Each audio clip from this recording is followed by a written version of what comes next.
Thank you, Luca. Good afternoon.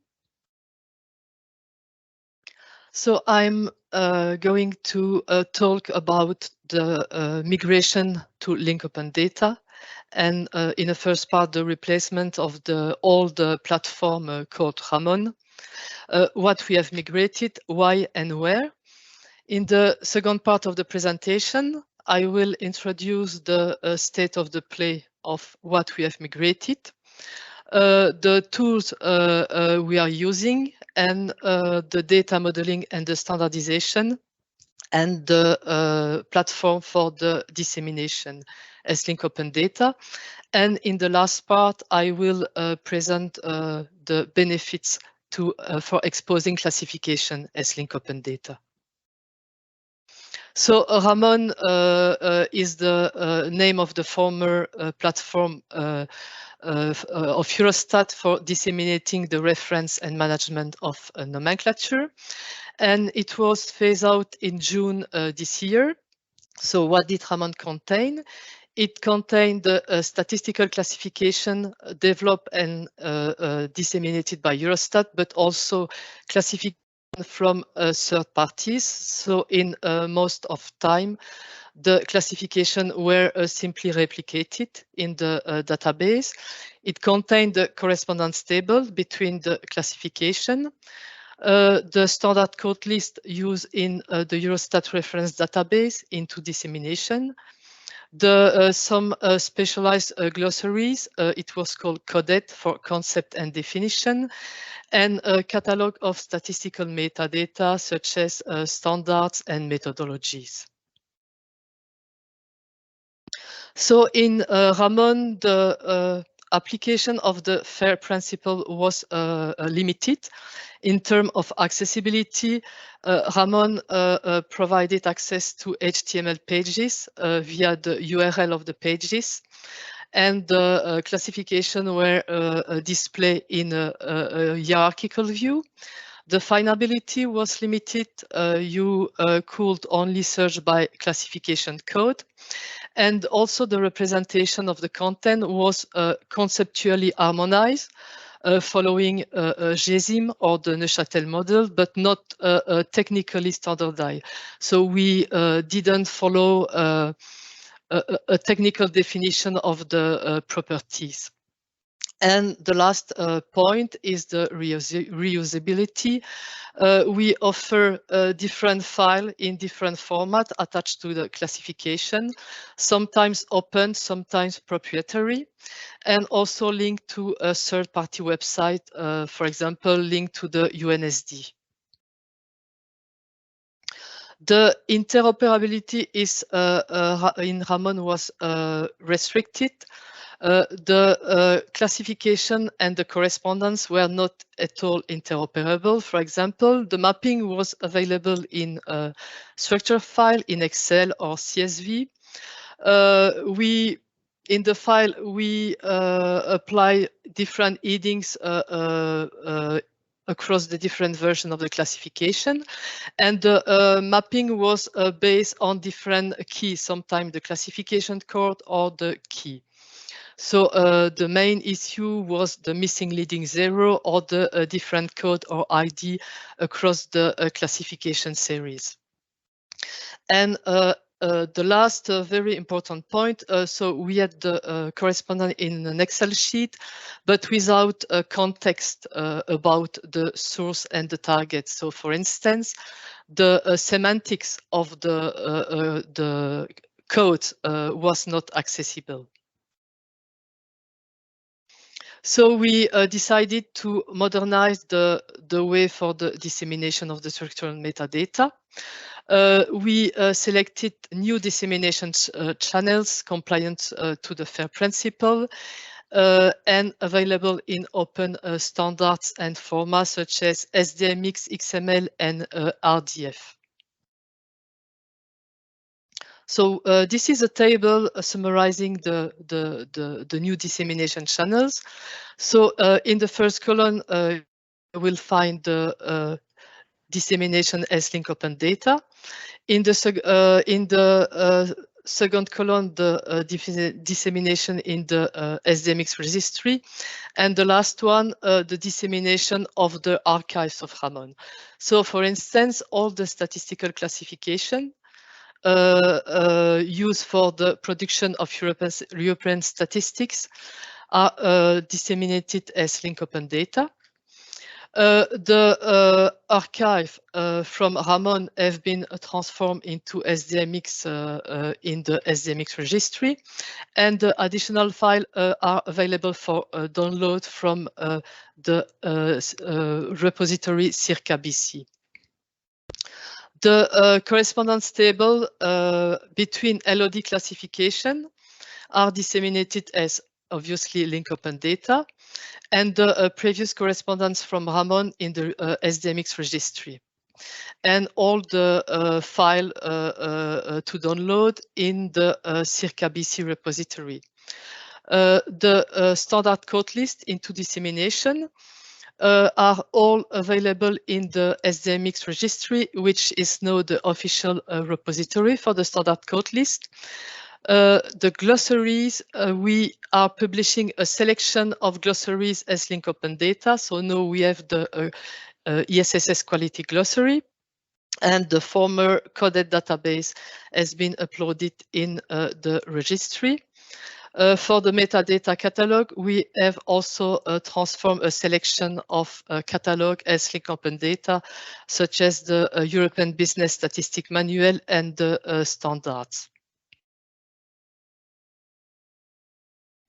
So what have been disseminated today, we have the main Eurostat and European classification series, the combined nomenclature, the ProdCom, the NACE, the CPA, the CoP, the classification of territorial units, the classification related to environment, to waste, the classification of business functions. So this is a picture of the classification. If you want to have access to the complete list, you can consult the Eurostat website.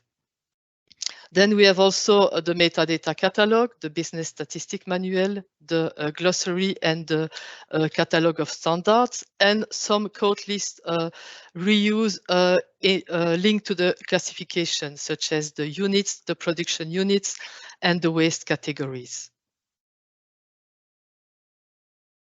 So about the tools we have used for the maintenance, the transformation, and the dissemination. So we use a set of European Commission corporate tools offered by the Publication Office of the EU.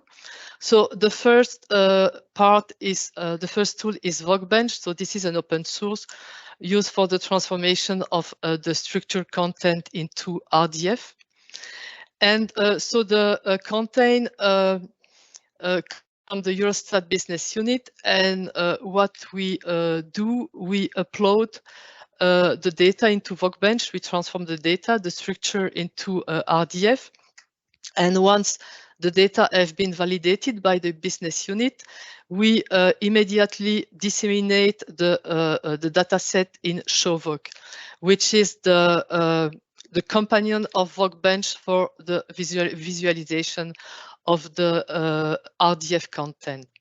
So the advantage of ShowVoc is that it enables advanced visualization in XCOS, and so you can see all the properties attached to the classification items. And ShowVoc offers a Sparkle endpoint, but this endpoint is limited. You can only query one classification, the endpoint of one classification. So every 3 months, we have official dissemination in the Publication Office Triple Store called EU Vocabularies, and Cellar, the name of the Triple Store. And the Triple Store embedded into Cellar, it's much more powerful and enables federated queries across all the classification. but also between classification hosted remotely. And then once classification has been published in EU vocabularies and CELA, automatically the description of the dataset is generated in data.europa.eu, which is the European Open Data Portal, the EU data catalog.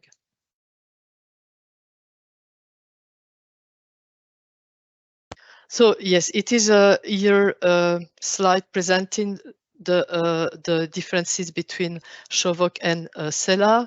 So in SHOVOC, as I said before, the classification exposed by Eurostat are immediately available, but the sparkle is limited to the selected classification.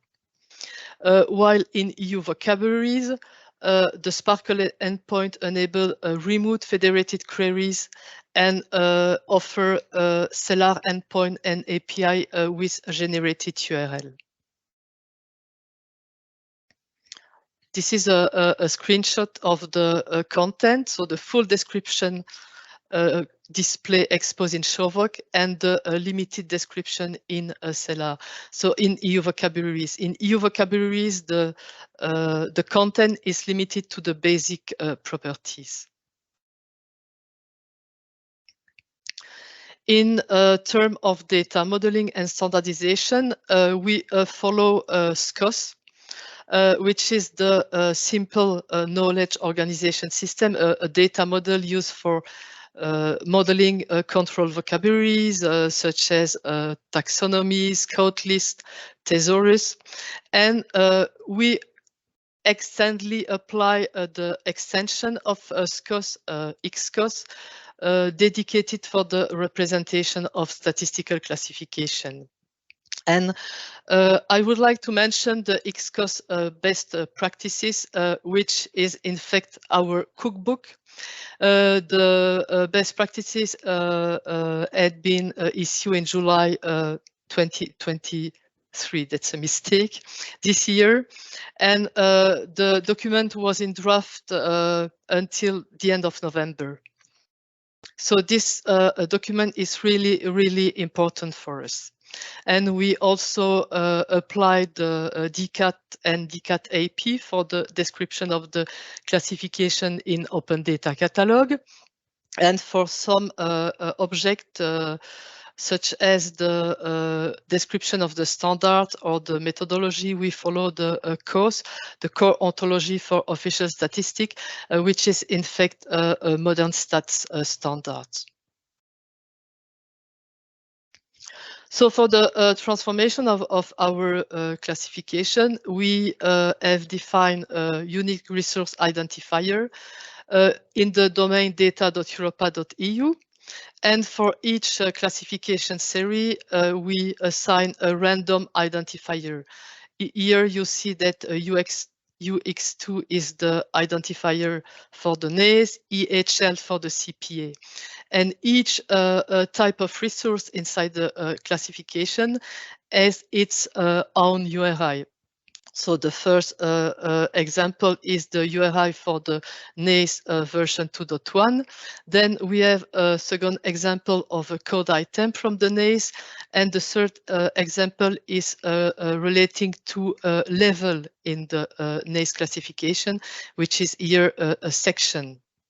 And all the resources are human and machine readable. Human readable because they are displayed in SHOVOC or EU vocabularies, but they are also machine readable. All the URI are dereferenceable. That means that behind each URI, the system is able to return the metadata, the description of the resource.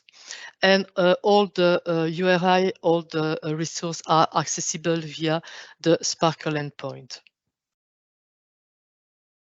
So we, in one of the previous slides, I mentioned that we have transformed the structured content from Ramon into triples. In that purpose, we use a tool integrated in Workbench. So what is a triple? If I give an example from the NACE, we have a code 36. The code is a parent. The parent is 36.0. So the relation are represented by the subject, which is the NACE 36.00. The subject as a predicate, so here the subject as a parent, and the object is the target resource. And the triples can point to object or another resource, but also to a literal. Second example is a NACE resource, which has a name, a preferred label in SCOS.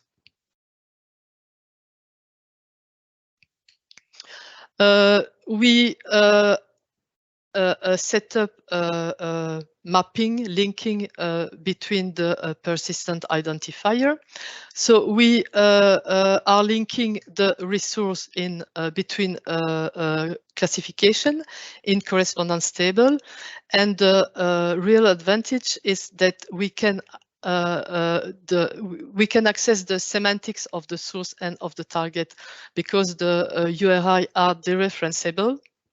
And but we are also linking inside a classification a resource to a property. So the first example in the NUTS, the nomenclature of the territorial units, we link the code, the territorial code, to typologies in another dataset.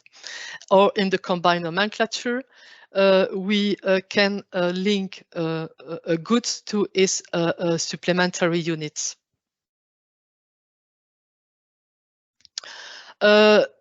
What is the added value of XCOS? So XCOS enables a different representation of the classification. So the default representation is the hierarchical view. So you can browse the classification from the upper level to the most granular level. But it is also possible to present the presentation by level, so to show all the codes belonging to the sections, to the divisions, to the groups, or to the classes. Or it is even possible to break down codes by categories defined in regulations. For instance, we have grouped the NACE code by main industrial grouping, which is the name of a subclassification. Or one dataset can contain more than one classification. The example is the CoP and CoP HICP. So the HICP is limited to the CoP code used in the index of consumer price. So in the CoP, we have code that belongs to both classification or only to the CoP. So what are the benefits to expose classification as LOD? The first example, last year, Eurostat developed a package for generating the correspondence table automatically. The package is available, it's an open source package available in the GitHub. And for facilitating the data ingestion, we develop a function directly accessing the classification and the correspondence table data via Sparkle endpoint. So we can access and extract the classification from Eurostat, from CELAR, but we have also correspondence between NACE and ISIC. And with this function, we are also able to extract the ISIC classification or even the CPC from Caliper, the triple store from FAO. And the interoperability is enabled by the common terminology XCOS because Eurostat and FAO are applying the same data model. Another benefits for the future could be the development of a global ecosystem or fair statistical classification. So we could link the European classification or even the national classification to the global one. So we have the classification used for the production of European statistic maintained by Eurostat. But Eurostat is also reusing classification maintained by UNSD and UN agencies for the production of European statistic. We have ISCET, ISCO, CoP, and some NSOs also offer national version of the NACE SLOD. And important use case is the classification of statistical activities, which is not yet available as LOD, but this classification is widely used for aggregating the classification by classification families in the UNSD website, or even by Eurostat, but also for categorizing the statistical activities, for example, in the Eurostat Statistical Compendium. So here, yes, we are providing links to SHOVOC, also to a web page with a training course where you can download the training material, the access to SHOVOC and the CELA API. We have recently developed a user guide with explanation about the modeling of Eurostat statistical classification, and with a sample of Sparkle queries that you can reuse in SHOVOC or in CELA. And in the last link is that website. You will find the list of all the classification used for the production of European statistics, with a link to SHOVOC for browsing the classification. Thank you.